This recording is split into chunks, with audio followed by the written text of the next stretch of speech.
Egaa guyyaa har'aa waldaan keenya waldaan Niqqifannoo Kiristoos Addunyaa magaalaa Ginciitti argamtu sirna cuuphaa bishaanii erga raawwattee booddee amma yeroo ashaaraa magariisa ishee lafa qabsiifachaa jirtudha.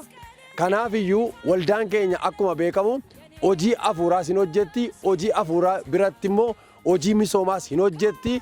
Waaqayyo isaan gargaaree namoonni kaleessa sammuun isaanii manca'ee suusii garaagaraatiin rakkachaa turanii wangeela kana dhaga'uudhaan har'a kunoo ashaaraa magariisaa kaawwachaa jiru, biyya isaanii misoomsaa jiru, baay'ee nama gammachiisa.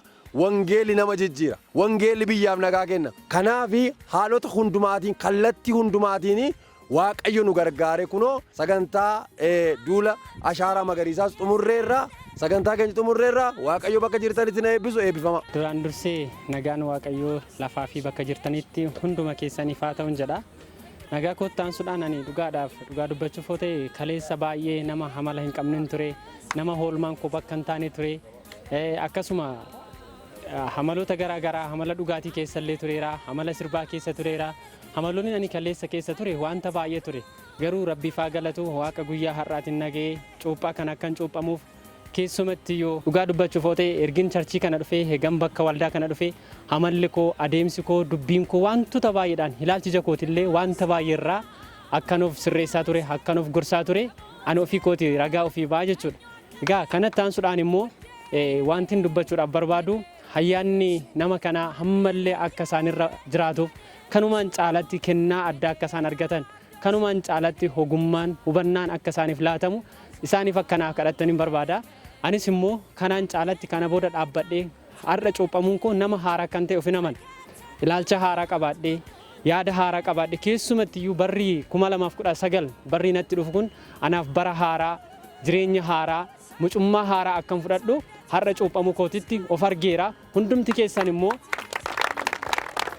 warreen kaleessa bakka hin taane ooltan, warreen kaleessa cubbuu garaagaraa keessa, amaloota garaagaraa keessa, suusii garaagaraa keessa turtan guyyaa har'aa cuuphamuudhaan hidhaan sun hidhaan dhukkubaa, hidhaan rakkinaa, hidhaan cubbuu akka nurraa hiikame, akka isinirraa hiikame nana mana isiniin jedhaa. Egaa dhaamsi inni guddaan tarii obbolaan keenya, hiriyoonni keenya, maatiin keenya kan mana hin amanne jiru har'a nuuf fakkeenya godhatanii obboloonni keenya bakka garaagaraarra jiraachaa jiran, obboloonni keenya lafa dirree bakka dhiigni itti dhangala'u, bakka lubbuun itti badu, bakka lafeen itti caburra warreen olii gadee kaatan, warreen akka koo kaleessaa bakka isaaniif hin barbaachisne, dubbii isaaniif hin barbaachisne, ilaalchota isaaniif hin barbaachisne keessa jiran akka as dhufaniif dhaamsa koo isa guddaa fi isa guddaadha isiniin jedha. Waaqayyo kanumaan caalatti mana isaa keessatti nu haa tikfatu, nu haa eegu.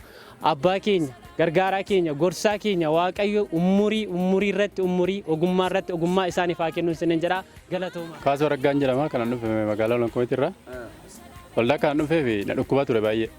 Tokko kan dhukkubaa jire dhibee namni naan beene dhibee sammuus ture. Sammuu giseen jedhu nama kophaa koo fi naasaa ture. Afaan inni naasaa kophaa koo deeme harka inni naasaan ture. Dhibee immoo giseen rafu hirriiba rafu. Abjuudhaan bulan abjootan bula guyyaa hundaa nan abjoota bakka. Deetuu dee. Egan charchii kaa dhufe galata Waaqayyo hundumtu narraa hafe narrafa. Dhibeen dhukkubbii sammuus narraa hafe waan hundumtu nagaan argadhe. Keessa koo nagaadha, sammuun koo nagaadha, jireenyi koo nagaadha, narrafa. Galata guddaa gooftaaf hin galchaa.